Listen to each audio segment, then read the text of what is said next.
Hi, grade 10. So today we're looking at linear systems applications.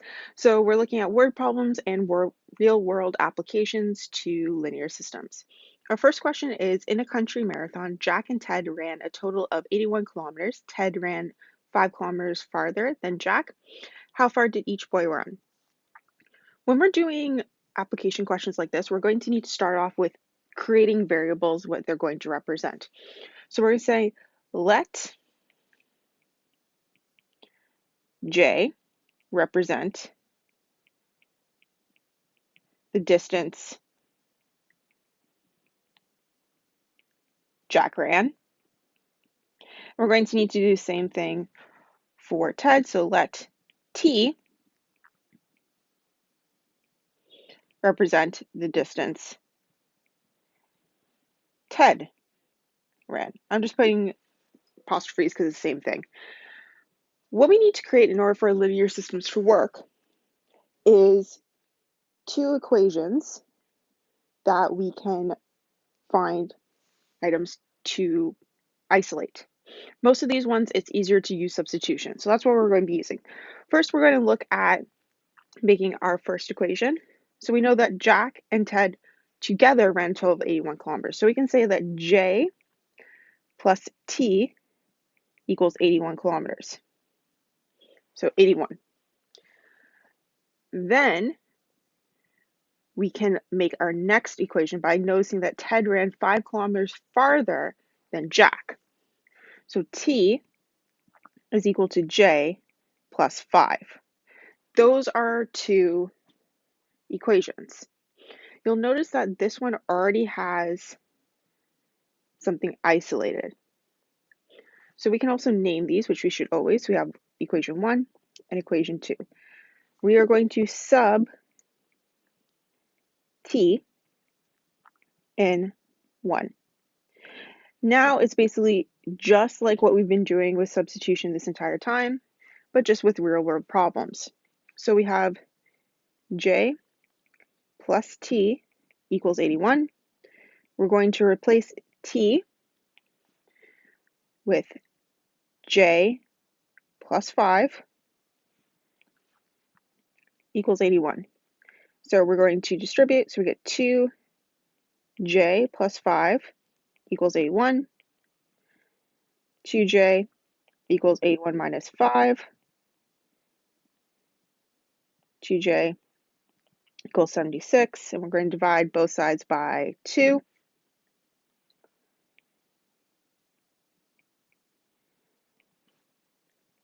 So gives us J equaling to 38. Next, we want to find out what T equals. So we're going to say find T. Same way we've been doing it in all the questions beforehand. So we get T equals J plus 5. T equals 38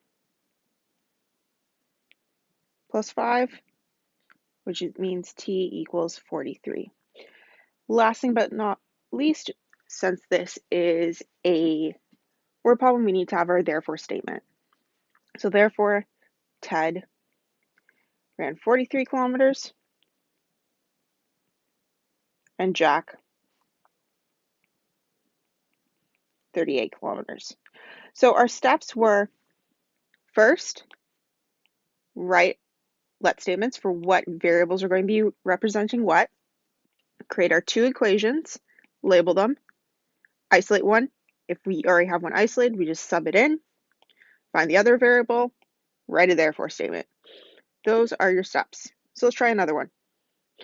We have a coin box of a vending machine contains $6.20 in dimes and quarters. There are 32 coins in total. How many of each kind are there? So what we know is they're dimes and quarters and they add up to $6.20. There's 32 coins in total. And we want to find out how many there are of each kind. So again, let's start off with making our therefore our let statements. So let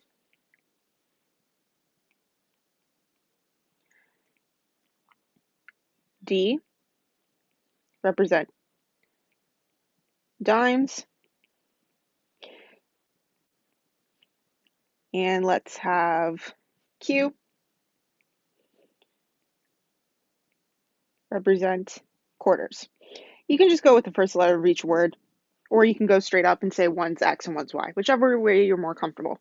So let's start off by creating our equations. So we know that there are 32 coins in total. So we can do our first one, being 32 equals Q plus D. Our second equation is going to be a bit more difficult. We know that the total amount of money that these add up to is $6.20. We can have that being the equal sign on one side. Then what we're going to do is multiply the number of dimes by how much a dime is worth, and the same thing for quarters. So what we have here, we're going to have 620 on one side, and on the other, we're going to have 2, so 0.25, because that's how much money a quarter represents, times by Q. We're going to add that to 0.1, how much money a dime is worth, times by the number of dimes. So those are our two equations. So our first step, we need to isolate. Our first equation is a lot easier to isolate because they're all by themselves. So let's go isolate for D.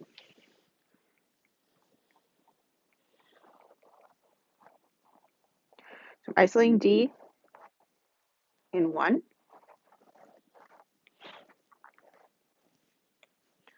So we have 32 equals Q plus D. D equals 32 minus Q. So now we have it isolated. Our next step, like every other linear equation we have done, linear system we have done with substitution, we're now just going to sub in. So we're going to sub in D in 2.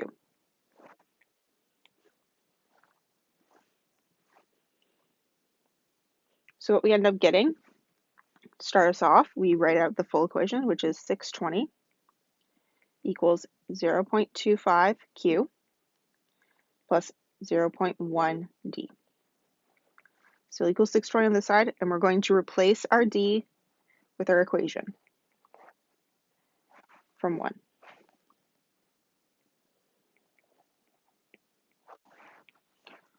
So we have 32 minus Q.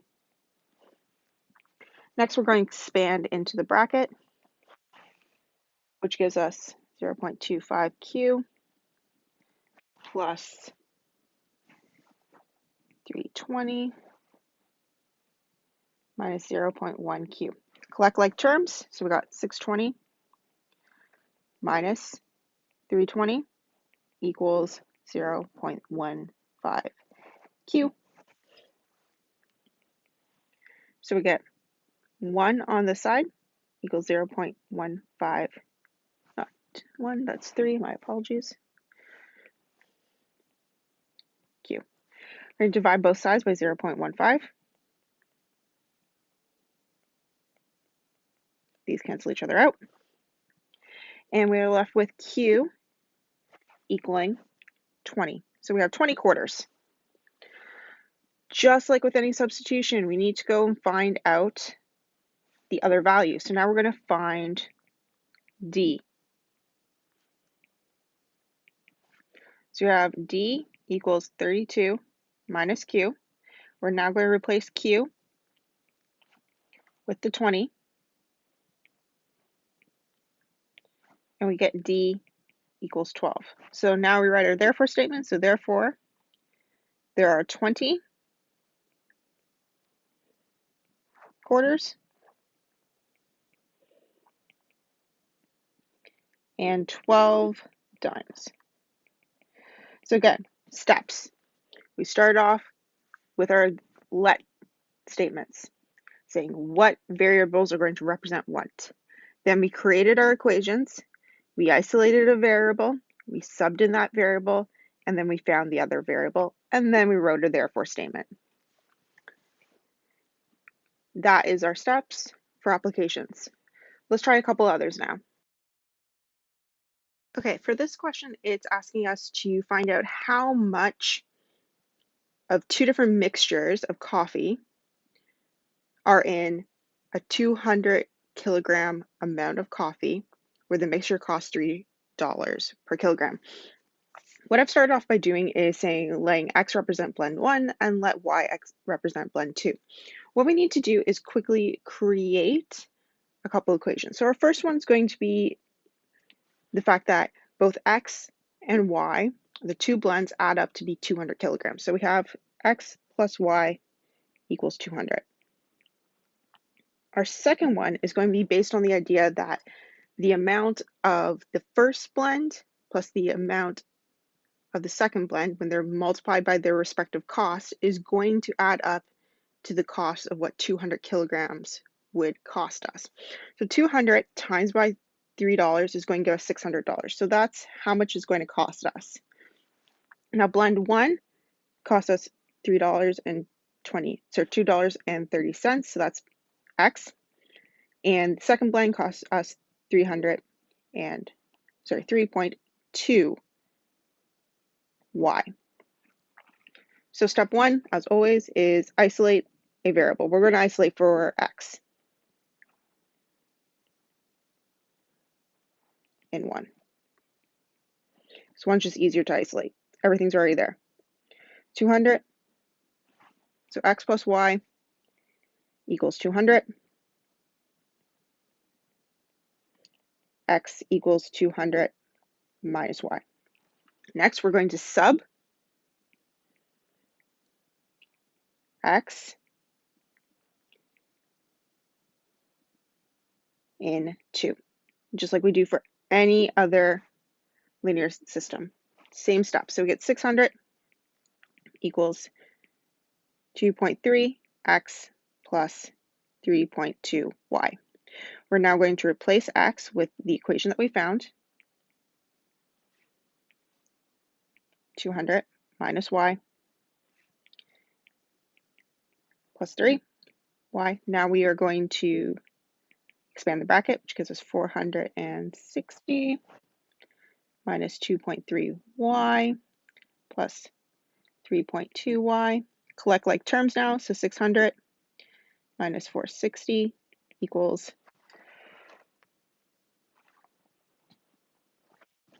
1.1.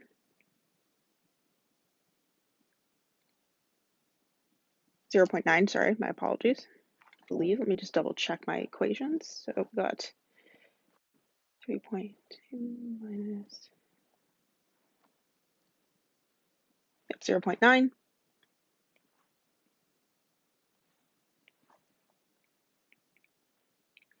So we get 140 equals 0.9 Y. I'm going to divide both sides by 0.9.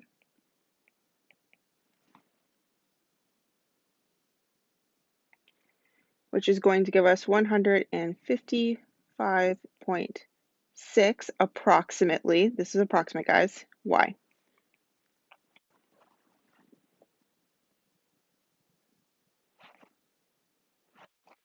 So next, I know we're running out of space here, so we're just going to go this way. I'm going to change colors so you can see. We're now going to solve for X. So X equals 200 minus Y. X equals 200 minus 155.6. So X is going to give us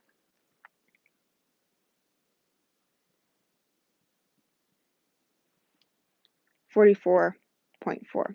So therefore, blend 1 equals 44.4 kilograms, and blend 2 equals 155.6 kilograms.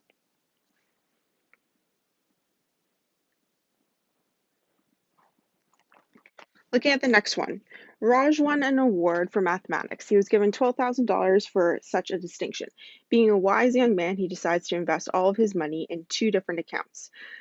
One account pays 5% interest, while the other pays 7% interest. He gained $790.80 for the in interest over the first year.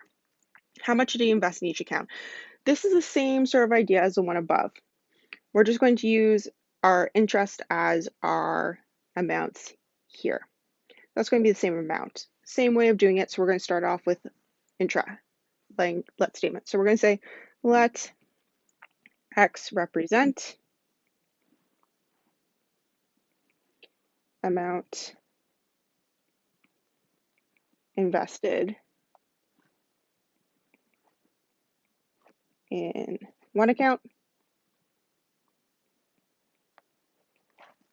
Let Y represent amount invested in another account. So we know the amount invested in each account is going to add up to 12. So if we have X plus Y, it's going to add up to $12,000. So that is our equation 1. Our equation 2 is going to equal to how much interest it's earned plus, so that's how much interest we've earned, the $790.80.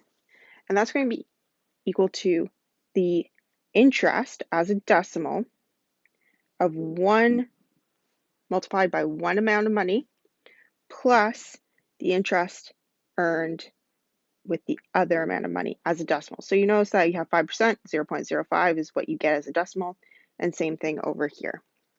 So just like every other one, this is our setup, and I'm going to quickly show you the answer once we calculate it out. So once you've done all the calculations, it should look like something like this. So first we start by isolating X. Then we take that isolation, we sub it into this equation, or equation 2. We solve for Y, we find X, and then we have a therefore statement. So we can say, therefore, he invested 9,540 at 7% and 2,440 at 5%.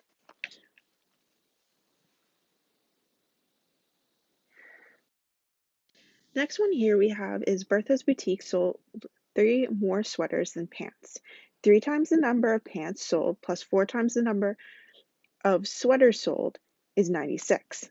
How many sweaters were sold? So our first step is always to do our let's statement. So let S represent sweaters, let P represent pants. And now we're going to create our equation. So the first one we have here, our first equation, we can do from this first sentence here. So it sold 3 more sweaters than pants. So we can say sweaters equals P plus 3. That one's pretty good. 2. 3 times the number of pants, so 3P, plus 4 times the number of sweaters, 4S, equals 96. There's our second equation. Now, you can already notice here that sweaters is isolated, so now we just need to sub in. So we're going to do sub, let's not do it there. Let's go over here. Sub S in equation 2. Just like we've been doing with everything else, we're going to use substitution. So 3P plus 4S equals 96. 3P plus 4, we're going to replace S with our P plus 3 equals 96. Expand out, 3P plus 4P plus 12 equals 96. 7P equals 96 minus 12. 7P equals 84. 7P, so 7 divided by 7P divided by 7, 84 divided by 7, we get P equals 12. So once we have P, we want to find S. Just going to write it over here. So we have S equals P plus 3. S equals 12 plus 3. So S equals 15. So therefore,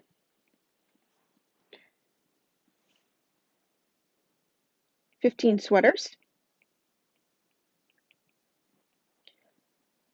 and 12 pants were sold.